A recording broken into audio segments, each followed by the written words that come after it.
high-mass star collapses, gravity crushes its core into a black hole. This black hole immediately begins to devour the dying star. And when the universe decides what it wants, it's pointless to resist. We are essentially staring down the barrel of a gun. Halo semuanya, selamat datang kembali di channel Ruang Film, sebuah informasi untuk kalian penikmat konten spoiler.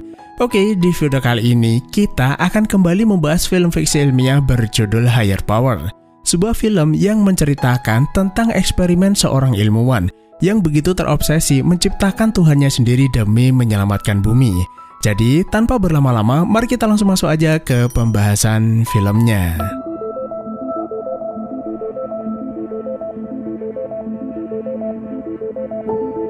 Film dimulai dengan memperkenalkan seorang astrofisikawan muda bernama Michael yang membuat sebuah pernyataan bahwa ia mendeteksi radiasi sinar gamma di luar angkasa yang berasal dari meledaknya sebuah bintang raksasa di masa lalu.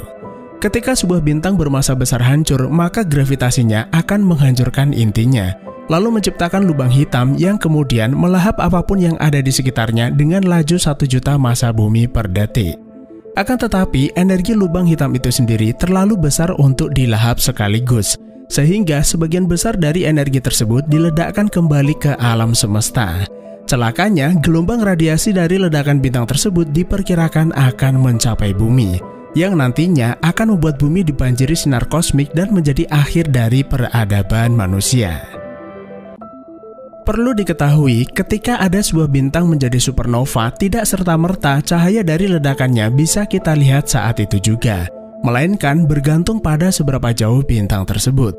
Namun, karena astrofisikawan tersebut masih sangat muda, ilmuwan di dunia pun banyak yang tidak mempercayainya. When a high-mass star collapses, gravity crushes its core into a black hole. This black hole immediately begins to devour the dying star. We are essentially staring down the barrel of a gun.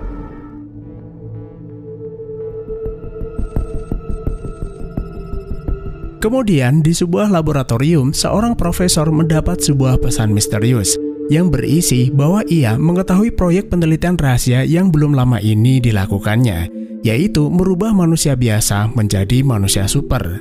Sosok misterius tersebut berharap sang profesor mau melanjutkan eksperimennya dengan sebuah keyakinan eksperimen tersebut bisa menyelamatkan bumi di masa depan, dan ia akan mendukung penuh sang profesor serta memberi bantuan apa yang ia perlukan. Eksperimen tersebut tentunya membutuhkan subjek manusia, seseorang yang memiliki sifat destruktif serta emosi yang tidak stabil agar lebih mudah dikendalikan. Sang profesor kemudian melakukan pencarian subjek yang dimaksud dengan menggunakan metode sampel analisa DNA. Dan dari 1.000 orang calon kandidat yang masuk dalam daftar pencarian, didapatlah satu nama yang dianggap cocok, yaitu seorang pria bernama Joseph. Diketahui, Joseph ini adalah mantan pecandu alkohol dan sempat direhabilitasi karena mengalami depresi berat akibat ditinggal mati istrinya. Hal tersebut pun diperparah dengan sikap salah satu putrinya yang bernama Zoe yang menyalahkan sang ayah atas kematian ibunya. Sementara adiknya yang bernama Rhea juga menjadi pecandu alkohol serta obat-obatan terlarang. Padahal keluarga Joseph dulunya adalah keluarga bahagia. His condition remains unstable. That's never gonna happen again.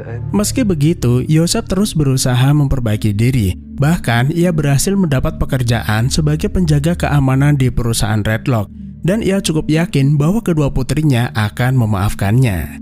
Hingga suatu hari, Joseph memberanikan diri menemui Zoe dalam rangka ingin memperbaiki hubungan dengan putrinya tersebut serta membawakannya sebuah hadiah.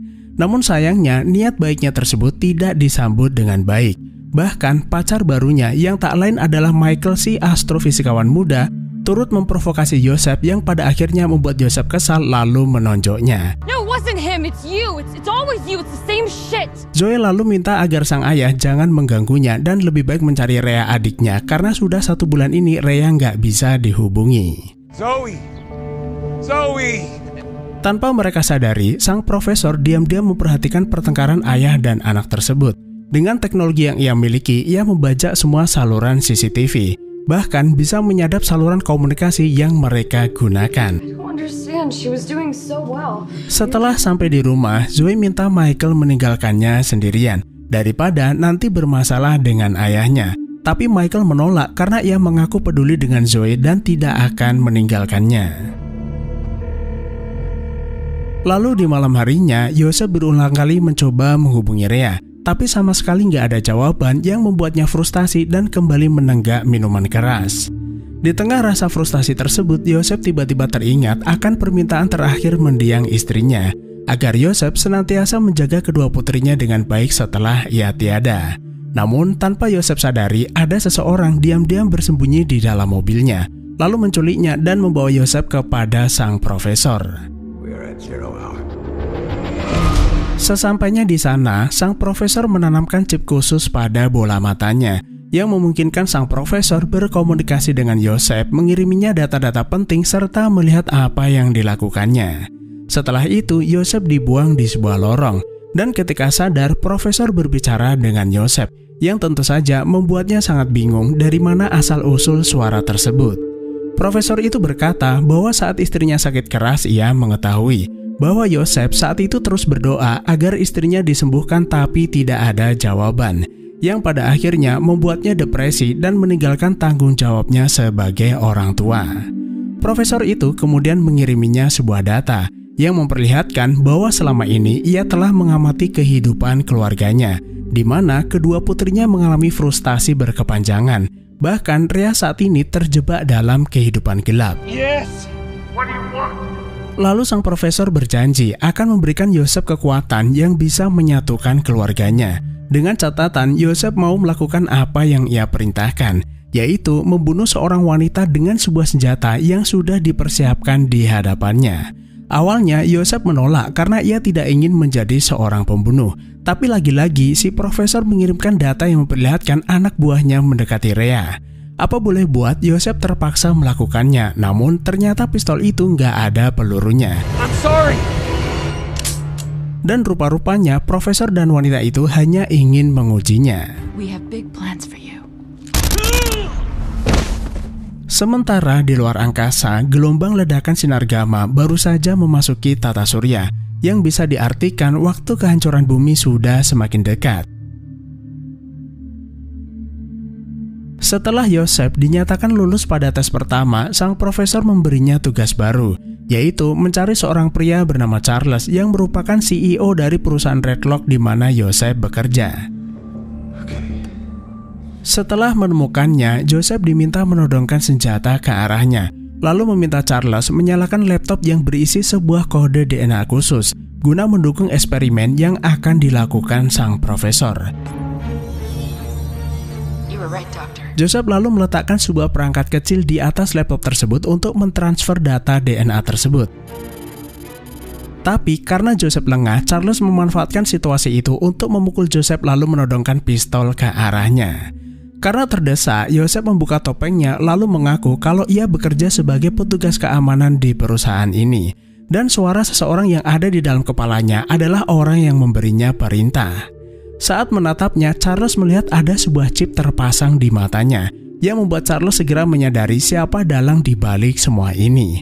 Karena ternyata sang profesor dulunya pernah bekerja sebagai ilmuwan di perusahaan Redlock sebelum akhirnya dipecat gara-gara sang profesor terus melakukan sebuah penelitian tanpa persetujuannya. Charles sengaja menutup program tersebut karena dianggap terlalu berbahaya dan berniat menyegel kode DNA buatan sang profesor selamanya. Sesaat sebelum Charles menembak Joseph, sang profesor menembak Charles menggunakan drone pengintai miliknya. Lalu Joseph diminta memotong ibu jari Charles, kemudian membawanya ke pusat fasilitas utama Redlock. Setelah sampai di sana, petugas keamanan tidak mencurigai Joseph sama sekali, karena Joseph memang bekerja di tempat tersebut. Sang profesor lalu meminta Joseph menggunakan sebuah masker, karena drone miliknya akan memenuhi seluruh gedung dengan gas beracun untuk membunuh semua karyawan yang ada di dalam.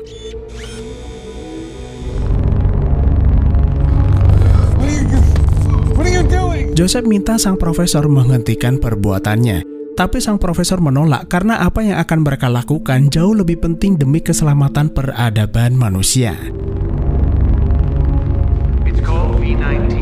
Setelah itu, Joseph diperintahkan menuju ruang fasilitas utama dalam waktu 4 menit. melalui petunjuk yang ia arahkan. Jika tidak, maka sang profesor juga akan melepas gas beracun di kamar putrinya. Karena itu, Joseph bergegas menuju ruang fasilitas utama. Dan sesampainya di sana, Joseph menggunakan ibu jari Charles untuk mengaktifkan otorisasi, agar sang profesor bisa mengakses kendali sistemnya. Dan rupa-rupanya, mesin aneh yang ada di hadapan Joseph merupakan proyek penelitian sang profesor yang sengaja ditutup Charles karena dianggap sangat berbahaya. Satu hal terakhir yang perlu ia lakukan adalah masuk ke dalam mesin tersebut untuk menyalakannya. Namun, begitu sampai di dalam, pintu tiba-tiba menutup yang membuat Joseph terjebak di dalamnya. Sesaat setelah mesin dinyalakan, mesin tersebut memancarkan cahaya radiasi yang sangat kuat. Kemudian, sang profesor menggunakan mesin tersebut untuk mengubah DNA Joseph dengan DNA ciptaannya. Sebelum akhirnya mesin itu meledak karena tidak kuat menahan lonjakan energi.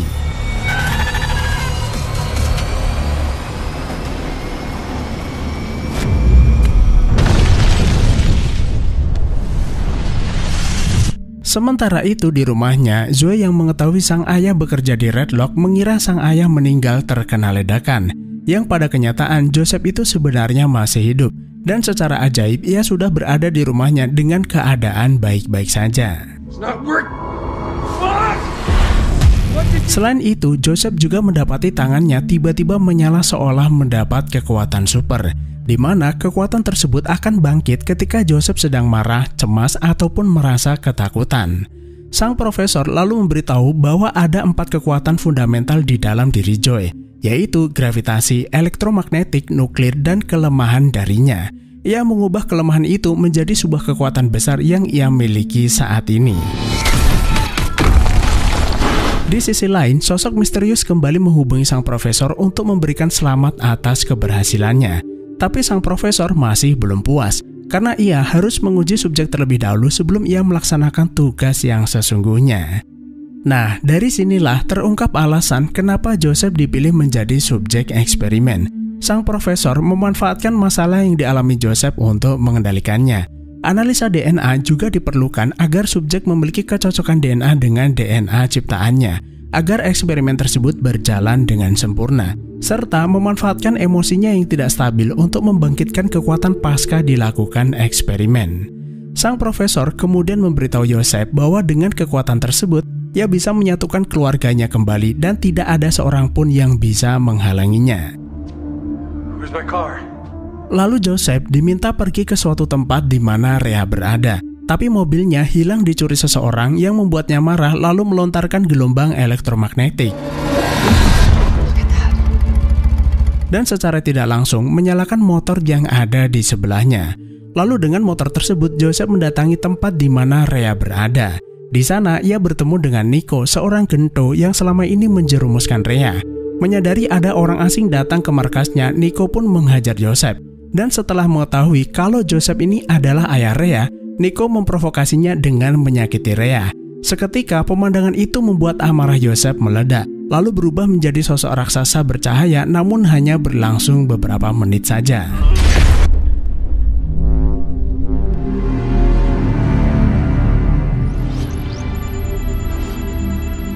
Setelah kembali ke wujud semula, Joseph mendapati keadaan bangunan di sekelilingnya terbakar.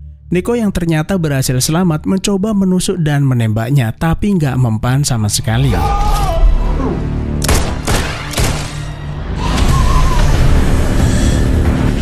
Joseph lalu bergegas menyelamatkan Rhea, kemudian mengejar Nico yang melarikan diri menggunakan mobilnya. Tanpa disangka, Nico itu malah berbalik arah dan berusaha menabrak Joseph. Sang profesor lalu mengirim data video ke kekejaman Nico terhadap Rhea, yang seketika memancing amarah Joseph. Kemudian membuatnya mengeluarkan energi yang sangat besar hingga menghancurkan apapun yang ada di sekitarnya.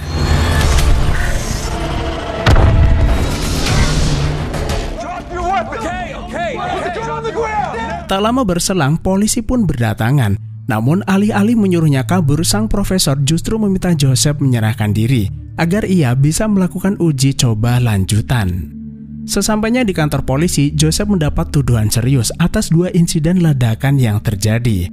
Karena sebelum ditangkap, mereka juga memiliki bukti keberadaan Joseph di TKP ledakan pertama, yaitu tempat di mana Joseph bekerja. Mereka pun menduga ada aktor intelek di belakang Joseph lalu bertanya untuk siapa dirinya bekerja. I'm working for a higher power. Sang profesor meminta Joseph menjawab kalau ia bekerja untuk kekuatan yang lebih tinggi, yang seketika membuat polisi itu berkesimpulan bahwa Joseph bekerja untuk teroris. Tidak hanya itu, sang profesor juga meminta Joseph berkata kalau dia menaruh bom di sebuah galangan kapal dan meminta polisi segera menyisir tempat tersebut sebelum bom itu meledak. There is a bomb at the shipyard. Kepala polisi kemudian memerintahkan anak buahnya segera pergi ke sana. Sementara seorang polisi mulai menggunakan cara-cara kasar dalam menginterogasi, yang pada akhirnya membuat Joseph kesal lalu kembali mengeluarkan kekuatan supernya. Setelah itu, sang profesor juga memerintahkan Joseph pergi ke galangan kapal tersebut dan harus sampai sana sebelum polisi. Jika tidak, ia akan meledakkan bom tersebut yang mungkin saja membunuh ribuan nyawa manusia. Apa boleh buat, Joseph terpaksa mencuri mobil polisi untuk pergi ke sana. Dan kejadian itu pun langsung menjadi berita utama di televisi yang turut disaksikan Zoe. Joseph yang sebelumnya diberitakan meninggal akibat ledakan di gedung Red Lock, kini diduga sebagai dalang utama terjadi ledakan, yang tentu saja membuat Zoe tidak percaya sang ayah berbuat demikian. Lalu di tengah jalan, Joseph mengalami cemas berlebih akibat diburu pihak kepolisian, yang lagi-lagi membuat amarah Joseph meledak lalu melesat dengan kecepatan super.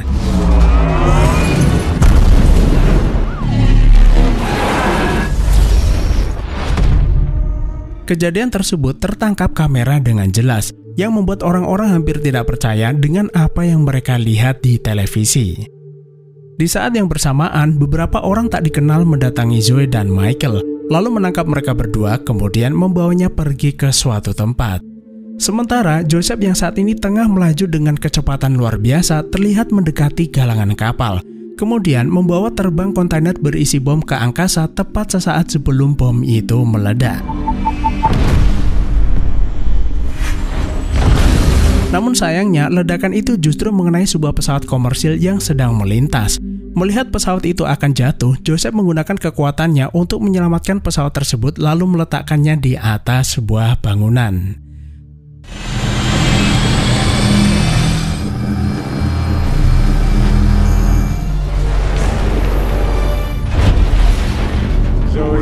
Setelah itu, Joseph diperintahkan mendatangi rumah Zoe untuk melihat keadaannya. Tapi sebenarnya, sang profesor itu hanya ingin Joseph tahu bahwa ia menculik putrinya dan memintanya segera datang menyelamatkannya. Lalu ia mengambil laptop yang ada di depannya dan hanya dengan menyentuhnya saja, Joseph bisa mengetahui di mana keberadaan Zoe. You don't control me anymore. Hanya dalam waktu singkat, Joseph pun sampai di sana, lalu melindungi Zoe dengan gelombang elektromagnetik. Setelah itu, Joseph yang benar-benar dipenuhi amarah menghancurkan para penculik tersebut.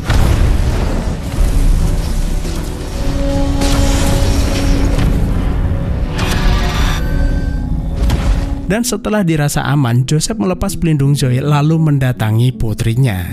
Zoe pun bertanya apa yang sebenarnya terjadi. Sang ayah meminta Zoe mempercayainya untuk kali ini saja bahwa sesuatu yang besar akan ia lakukan.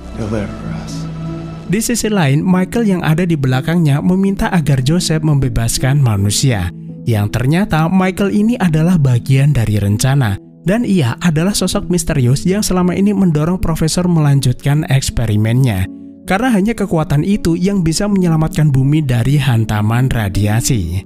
Bersamaan dengan hal tersebut, radiasi sinar gamma telah mencapai orbit bumi. Tapi dengan keadaan Joseph yang bukan dalam mode perform, ia tidak akan bisa menghentikan hantaman sinar kosmik. Sang profesor lalu memerintahkan Michael menembak Zoe untuk sekali lagi memancing amarahnya.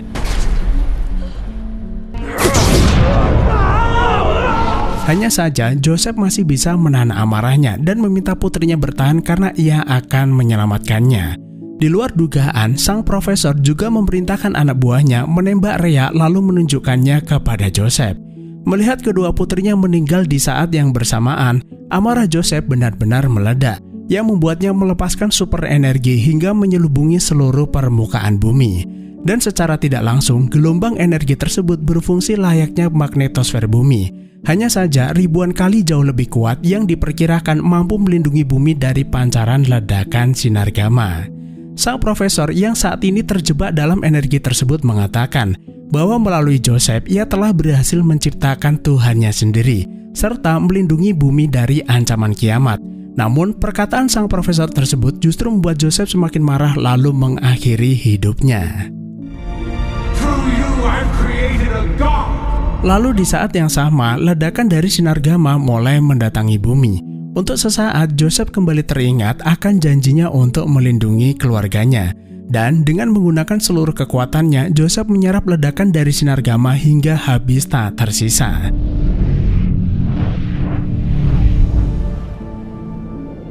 Setelah itu, Joseph melapisi tubuh Zoe dan Rhea dengan energi murni yang dimilikinya untuk membangkitkan mereka berdua. Dan secara tidak langsung, Joseph telah memenuhi janjinya pada istrinya. Bahkan bukan hanya untuk mereka berdua saja, melainkan seluruh umat manusia. Setelah dibangkitkan, Zoe akhirnya bertemu dengan Rhea untuk pertama kalinya. Sementara itu, Joseph hanya bisa memandangi mereka berdua dari langit.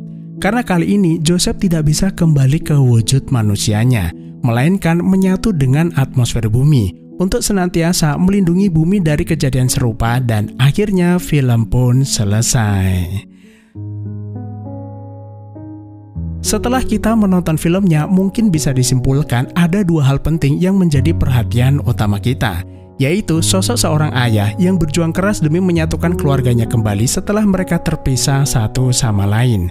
Dan yang kedua, gambaran mengenai seorang ilmuwan yang begitu skeptis akan keberadaan Tuhan, lalu berpikir bahwa sains adalah segalanya, yang dianggap mampu mengatur dan menyelesaikan masalah kehidupan manusia dan semesta ini dengan kekuatan yang jauh lebih tinggi dari apapun.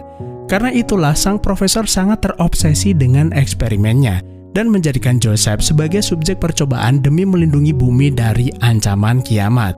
Namun, eksperimen yang dilakukan sang profesor sebenarnya lebih ke arah taruhan, karena ia sendiri nggak yakin apakah eksperimennya tersebut mampu melindungi bumi atau justru malah menghancurkannya. Untuk itulah sang profesor benar-benar mengeksploitasi Joseph melalui uji coba yang dilakukannya. Meski pada akhirnya Joseph itu mampu mengeluarkan seluruh potensinya dan berhasil melindungi bumi dari ancaman kiamat. Terlepas dari jalan ceritanya yang mungkin biasa saja dan terkesan terburu-buru, namun selalu ada pesan tersembunyi di dalam sebuah film yang bisa kita pelajari. Selain itu, film ini juga diproduksi dengan anggaran yang sangat rendah. Jadi, apa yang bisa kita lakukan adalah menghormati setiap karya yang dihasilkan. Karena sebuah karya tentunya dibuat dengan susah payah dan kita tinggal menikmatinya saja. Dan yang terakhir, perlu kita ingat kembali bahwa sebuah film hanyalah sebuah film, sebuah karya fiksi dan tidak ada hubungannya dengan dunia nyata. Apalagi sampai dihubung-hubungkan dengan ini dan itu. Film hanyalah imajinasi seorang penulis cerita ataupun sutradara yang dituangkan dalam bentuk sebuah karya audio dan visual demi menghibur para penontonnya. Jadi cukup sekian saja, terima kasih udah menonton, sehat selalu buat teman-teman dan sampai jumpa di next video.